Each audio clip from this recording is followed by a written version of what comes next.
লাইফে আমি মনে করি যে হতাশাটা খুব বড় একটা অংশ।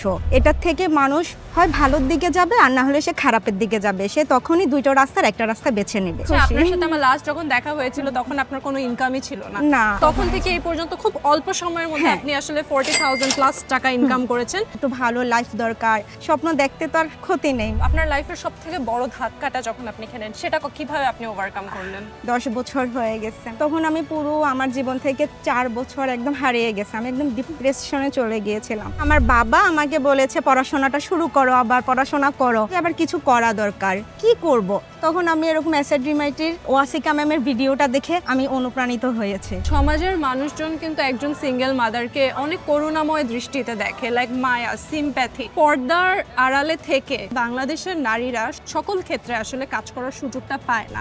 অবশ্যই এটা সেফ সেক্টর। আমি নিজের বাসা থেকে কাজ করতেছি, তো এটা আমি মনে করি যে মেয়েদের জন্য, আর যারা বিশেষ করে পর্দা করে সব জায়গায় নিজের কাছে নিজেকে প্রেজেন্ট করতে চায় না, এদের জন্য এটা বেস্ট।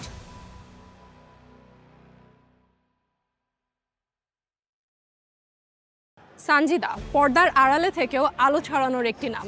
একজন পর্দাশীল নারী, একজন সিঙ্গেল মাদার এবং একজন যোদ্ধা।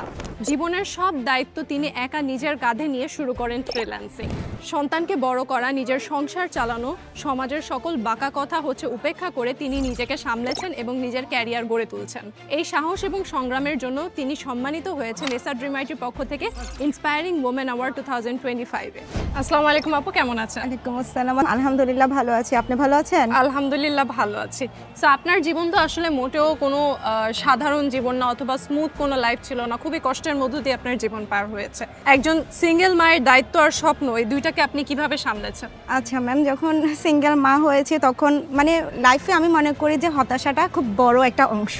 এটার থেকে মানুষ হয় ভালোর দিকে যাবে আর না হলে সে খারাপের দিকে যাবে। সে তখনই দুইটা রাস্তার একটা রাস্তা বেছে নেবে। পরিবার ছিল, বন্ধু ছিল, মানে সবার হয়তো নিজের ভাবনা, মেয়ে ছিল, হয়তো আমি ভালোটার দিকে এগিয়েছি।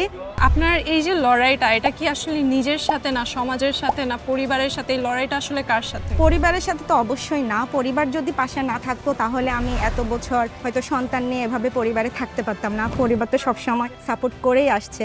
সমাজের মানুষ তো বলবে, এগুলো আমার শুনে কি হবে, ওরা তো আর আমাকে কিছু দিবে না। আর হচ্ছে আমি নিজের সাথেই লড়াইটা করি। আমার কাছে মনে হয় যে এটা একদম আমি নিজের সাথে করি। এই লড়াইটা কিসের জন্য? একটু ভালো লাইফ দরকার, স্বপ্ন দেখতে তো আর ক্ষতি নেই। আপনার লাইফের সবথেকে বড় ধাক্কাটা যখন আপনি খেলেন সেটা কোন সময় ছিল এবং সেটা কিভাবে আপনি ওভারকাম করলেন? এটা ছিল আজ থেকে প্রায় 10 বছর হয়ে গেছে। তখন আমি পুরো আমার জীবন থেকে 4 বছর একদম হারিয়ে গেছে। আমি একদম ডিপ্রেশনে চলে গিয়েছিলাম, কিছুই ভালো লাগতো না। পরে আমার বাবা আমাকে বলেছে পড়াশোনাটা শুরু করো, আবার পড়াশোনা করো। পরে যেহেতু অ্যাডমিশন করা ছিল, কলেজে গিয়েছিলাম, তখন বলেছে যে এই বছরই এক্সাম দিতে হবে। তখন যে আমি বলছি যে আমি গ্রুপটা চেঞ্জ করব, এটাও সুযোগ দিচ্ছিল না। তারপর আমি 3 মাস পরে, তখন আমার পরিবার পুরো সাপোর্ট দিয়েছে যে পারবো। যাক, বোর্ড এক্সাম দিলাম, পাশ করলাম, অনার্স কমপ্লিট করলাম, মাস্টার্স কমপ্লিট করলাম। তারপর আবার কিছু করা দরকার, কি করব। তখন আমি এরকম অ্যাসেড রিমাইটির ওয়াসিকা ম্যামের ভিডিওটা দেখে আমি অনুপ্রাণিত হয়েছে। আপনি হয়তো ওয়াসিকা রহমানের ভিডিও দেখে অনুপ্রাণিত হয়ে আজকে এখানে এসেছেন, কিন্তু আজকে আপনার গল্প শুনে কিন্তু আরো অনেক মানুষ অনুপ্রাণিত হবে। কারণ আপনি যে লড়াইটা করছেন এটা আসলে আপনার একার লড়াই, রাইট? সো এখন দেখেন, সমাজের মানুষজন কিন্তু একজন সিঙ্গেল মাদারকে অনেক করুণাময় দৃষ্টিতে দেখে, লাইক মায়া, সিম্প্যাথি, বা হয়তো মনে করে তার কাছে হয়তো কিছুই নেই। এই যে করুণাময় দৃষ্টিটা, আপনার এটা কেমন লাগে এবং আপনি এটাকে কিভাবে ওভারকাম করতে চান? না, আমি কারো থেকে সিম্প্যাথি পেতে চাই না। যতটুকু আমার ততটুকুই আমার, যেটা আমার নয় সেটা আমার না। আমি সিম্প্যাথি কেন নেব? ওইটার জন্য আমি চাই না সিম্প্যাথি পেতে। আপনি এক নাম্বার হচ্ছে একজন সিঙ্গেল মাদার, তার পাশাপাশি হচ্ছে আপনি পর্দা করেন। এখন পর্দার আড়ালে থেকে বাংলাদেশের নারীরা সকল ক্ষেত্রে আসলে কাজ করার সুযোগটা পায় না। সো ওই হিসেবে চিন্তা করলে আপনার কাছে সুযোগ কিন্তু খুবই কম, তাই না? কিন্তু এই পর্দার মধ্যে থেকে আপনি বর্তমানে ফ্রিল্যান্সিং করছেন। ফ্রিল্যান্সিং যে মেয়েদের জন্য একটা সেফ সেক্টর, স্পেশালি যারা পর্দা করে তাদের উদ্দেশ্যে কি বলবেন? অবশ্যই এটা সেফ সেক্টর। আমি নিজের বাসা থেকে কাজ করতেছি। কার সাথে কাজ করতেছি আমি তার সাথে কমিউনিকেশনের মাধ্যমেই তো বুঝতে পারছি যে আমার অপর পাশের উনি কেমন। তো যখন আমরা এভাবে কাজের ক্ষেত্রে আমি তার সাথে কথা বলতেই পারি, কথা বলতেই হবে, আমাকে কাজের ক্ষেত্রে কথা বলবো। তো এটা আমি মনে করি যে মেয়েদের জন্য, আর যারা বিশেষ করে পর্দা করে সব জায়গায় নিজের কাছে নিজেকে প্রেজেন্ট করতে চায় না, এদের জন্য এটা বেস্ট। আপনি এখন ফ্রিল্যান্সিং সেক্টরে বর্তমানে কি করছেন? যেহেতু আমি ফাইবার, আপওয়ার্ক এগুলোতে আমি অ্যাকাউন্ট ক্রিয়েট করিনি, আমি ফেসবুক গ্রুপ থেকেই কাজ করি। আমি কেকের পেজ, গ্যাজেটের পেজ, তারপর হচ্ছে আপনার একটা এজেন্সির পেজ, ম্যাঙ্গো, তারপর স্কিন কেয়ার প্রোডাক্ট, এই পেজগুলোর আমি কাজ করেছি। তো কাজ করার পরে দেখা গেছে ওনারা আমাকে দিয়ে একটা অ্যাডস রান করেছে।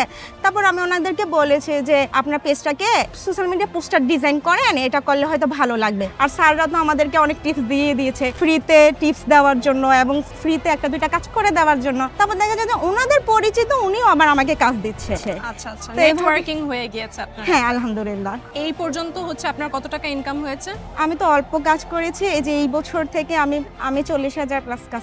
তাও মাশাআল্লাহ অনেক বেশি, আলহামদুলিল্লাহ। আলহামদুলিল্লাহ। আমি কারণ অনেক হচ্ছে খুশি। আপনার সাথে আমার লাস্ট যখন দেখা হয়েছিল তখন আপনার কোনো ইনকামই ছিল না। না। তখন থেকে এই পর্যন্ত খুব অল্প সময়ের মধ্যে হ্যাঁ। আপনি আসলে 40,000 প্লাস টাকা ইনকাম করেছেন। That is really great. আজকে এই অ্যাওয়ার্ডটা পেয়ে আপনার কেমন লাগছে? আমি এটা আসলে জানতাম না, সত্যি এটা একদমই সারপ্রাইজড হয়ে গিয়েছিলাম। এই অ্যাওয়ার্ডটা পেয়ে আমার কাজের অনুপ্রেরণা আরো মনে হচ্ছে 10 গুণ বেড়ে গেছে। মানে এটা পাওয়ার পরে এখন আমার এটার থেকে লোভ দিচ্ছে যে আমি আরো বড় কিছু করতে হবে। এটাই আমাদের উদ্দেশ্য, কারণ আমরা চাই আপনারা আরো মোটিভেটেড হন এবং এই সেক্টরে নিজের অবস্থানটাকে আরো স্ট্রং করেন। আসলে যে সম্মানটা বাংলাদেশের মেয়েরা সমাজ থেকে, পরিবার থেকে পাওয়ার কথা, সেই স্বীকৃতিটা তারা পাচ্ছে না। এসআর ড্রিম আইটি সেই স্বীকৃতিটা তাদেরকে দিতে চাচ্ছে। So, এই বিষয়ে কি বলবেন? এসআর ড্রিম আইটি নিজে এই যে আমাকে যে অ্যাওয়ার্ডটা দিচ্ছে, এটা সম্পূর্ণ এসআর ড্রিম আইটি নিজের থেকে দিয়েছে, আমাকে আরো অনুপ্রাণিত করেছে আমি যেন সামনের দিকে আরো যাই। আমাকে দেখে এখানে অনেক মেয়ে আছে, অনেক আপুরা আছে, ওনারা যেন অনুপ্রাণিত হয়। সো আপনি এখন তাদের উদ্দেশ্যে কিছু কথা বলেন যারা আপনারই মতো একজন সিঙ্গেল মাদার, তার সন্তানকে বড় করার জন্য জীবন যুদ্ধে তারা আসলে লড়াই করে যাচ্ছে, এবং যারা আপনারই মতো হচ্ছে পর্দা করছে, পর্দার আড়ালে থেকে তার ক্যারিয়ারটাকে ডেভেলপ করতে চাচ্ছে।